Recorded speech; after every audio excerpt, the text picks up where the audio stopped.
You've downloaded the app blockers, you've set the screen time limits, you've even put your phone key in a different room at night, and somehow you're still on it 6 hours a day. So, what if the problem was never your phone? Okay, so let me paint you a picture real quick. It's like 11 p.m. on a Tuesday. You've got work tomorrow, you've got things you said you'd do, maybe a book you've been meaning to start for 3 months, maybe a gym membership that's basically a donation at this point. And you're lying in bed, phone in hand, watching a compilation of strangers reacting to other strangers' videos, and you're not even enjoying it that much. It's more like you just can't stop. You tell yourself, okay, 5 more minutes, and that's a lie you've told yourself so many times, it's basically a ritual now. Here's what nobody's actually telling you about this problem. The phone isn't the addiction. The phone is the symptom. And every solution we've been given, screen limits, grayscale mode, digital detoxes, app timers, they're all trying to fix the symptom. They're not touching what's actually going on underneath. In this video, I'm going to walk you through what's really driving the compulsive scrolling, why all the restriction tactics keep failing you, and most importantly, a completely different approach, one that doesn't involve fighting your phone at all. Because you don't beat a bad habit by white-knuckling your way through it. You outgrow it. Stay with me. This one's going to reframe some things. Let's start with the part nobody wants to admit. The reason you keep reaching for your phone isn't weakness. It's not laziness. It's not some moral failing that sets you apart from the people who seem to have their life together. It's neuroscience. Specifically, it's dopamine. And the way your brain has been quietly rewired without you noticing. Dopamine is your brain's reward chemical.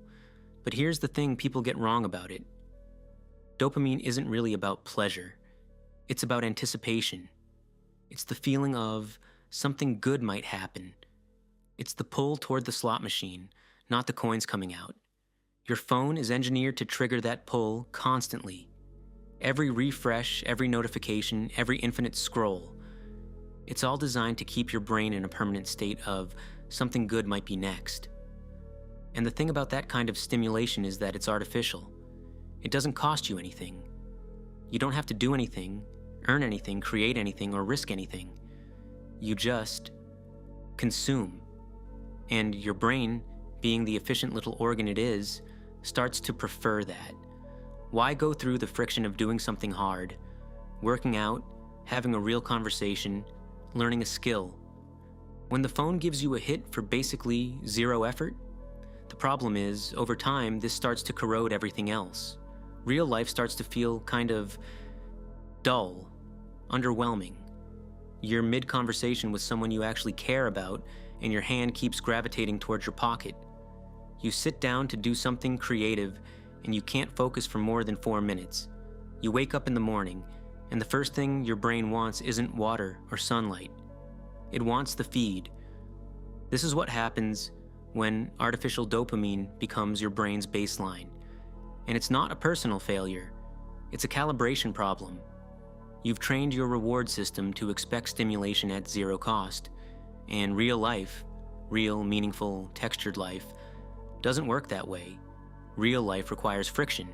So here's where most people try to solve this. They go cold turkey. They delete the apps for a week, feel kind of righteous about it, get extremely bored, and then re-download Instagram on day 4 because they just wanted to check one thing. And then they're back, usually harder than before, because restriction without replacement doesn't work. You can't just remove something from your life and leave a void there. Your brain will fill it. That's not willpower, that's physics. Or they go the digital minimalism route, grayscale mode, app timers, putting the phone in a drawer. And these things can help, genuinely, but they're still playing defense. They're treating the phone like an enemy, to be contained instead of asking the deeper question, why does the phone feel more interesting than my actual life? That question is uncomfortable, because the honest answer, sometimes, is that your life just doesn't have enough going on in it. Not in a judgmental way. More like you haven't given yourself much that's worth showing up for. And this is the actual problem, not the phone. The phone is just very good at filling empty space. And if your days have a lot of empty space, if there's not much pulling you towards something, if the hours between obligations feel like something to survive rather than something to inhabit, the phone is going to rush in and fill that gap every single time. No amount of screen time limits will fix that, because you can't restrict your way into a life that feels worth living. So what do? Okay, so here's the shift. And it sounds almost embarrassingly simple, but stay with me.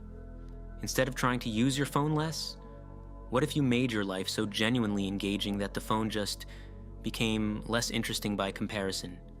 Not by forcing yourself to be more productive, not by optimizing your morning routine or building a system or whatever, just by actually filling your life with things that produce real dopamine, earned dopamine, the kind that comes from doing something, not consuming something. Here's the distinction. Artificial dopamine is passive. You receive it. Real dopamine is active. You generate it, and the way you generate it is through effort, challenge, connection, and creation. Let me be concrete about this, because vague advice is useless. Movement. This one's almost frustratingly well documented. Exercise, like actual physical exertion, not a leisurely walk to the kitchen, produces a cascade of neurochemicals that your phone literally cannot replicate. The key word is earns. Your brain registers that you did something hard, and it rewards you. That reward feels different from scroll dopamine. It has a kind of weight to it, a satisfaction. Scroll dopamine evaporates the second you put the phone down. Exercise dopamine sticks around. You feel it in your body for hours. And I'm not saying go become an athlete. I'm saying find a physical thing that has enough friction to be interesting. A sport, a class, a rock climbing wall where you'll fall off and feel mildly embarrassed in front of strangers. Something where the outcome isn't guaranteed, because that's what makes the brain care. Real social interaction. Not texting, not reacting to someone's story, actual, in-person, sitting across from another human interaction. This is one of the most underrated dopamine sources we have, and we've been quietly replacing it with its pale digital imitation for years. Real conversation, the kind where you lose track of time, where something unexpected gets said, where you laugh at something dumb, does something to your nervous system that no amount of group chats can touch. And here's the thing. It also makes you less interested in the phone afterward, like your brain got what it was actually looking for, and it can settle down for a while. Creative work, making something, writing, drawing, cooking something complicated, building furniture badly, learning an instrument. The specific thing matters less than the fact that you're producing rather than consuming. When you make something, your brain is engaged in a completely different mode. It's problem solving, it's generating, it's invested in an outcome. You cannot be in creative flow and be simultaneously craving a dopamine hit from Instagram. The two states are incompatible. Novelty and challenge. Here's one people sleep on. Boredom is often less about having nothing to do and more about having nothing that feels new. Our brains are wired to pay attention to novelty. Routine is cognitively cheap. You can do familiar things on autopilot, which leaves a lot of mental bandwidth for the phone to colonize. Introduce friction and newness into your routine, and your brain wakes up. Try a new route. Go somewhere you've never been in your own city. Sign up for the thing you've been meaning to do. Plan something, even something small, that gives you something to look forward to. Future anticipation is a powerful thing. Your brain starts orienting toward that instead of toward the feed. There's this idea of treating your everyday life like a mini vacation, not in a forced, toxic positivity kind of way, just the intentionality you bring when you're somewhere new, when you're curious about your environment, when you're actually present because there's something worth being present for. You can practice bringing that energy to the regular Tuesday. It's a skill, weirdly. And then there's the thing that ties all of this together.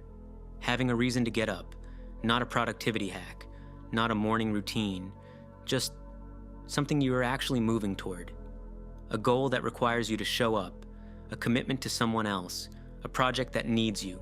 When your day has a pull to it, when there's something on the other side of getting out of bed, The phone loses a lot of its gravitational power because you're not trying to kill time anymore. You're trying to use it. Here's the thing that got me, the thing I keep coming back to. We treat phone addiction like it's a discipline problem. Like the solution is just more willpower, more restriction, more self-control. But what if it's actually a desire problem? Like, you don't scroll for 6 hours because you lack discipline. You scroll because, in that moment, your phone is the most interesting thing available to you. It's offering you the most stimulation, the lowest friction, the easiest sense of connection and novelty and entertainment. Of course, your brain picks it up. That's not weakness. That's just your brain doing exactly what brains do, orienting toward what's most rewarding. So the question isn't, how do I stop wanting the phone? The question is, how do I create things in my life that I want more? And this is where it stops being about the phone at all. This is actually about constructing a life that you find genuinely worth inhabiting. A life where there's enough engagement, enough connection, enough challenge and creativity and forward movement that the phone becomes less urgent, not forbidden, just less interesting. You ever notice how you use your phone less when you're traveling, or when you're with people you really love, or when you're in the middle of a project that has you completely absorbed? It's not because you had more willpower in those moments. It's because your environment was providing something real, something the phone couldn't outcompete. That's the state you're trying to engineer. Not permanent, not perfect, just more of it. More moments where life is louder than the feed. And I want to be honest with you, this is harder than downloading an app blocker. It requires actually looking at your life and asking what's missing. It requires taking small, inconvenient steps toward things that feel uncertain. It requires tolerating the temporary discomfort of doing things before you're good at them, of showing up to things alone, of building something when you're not sure it'll work.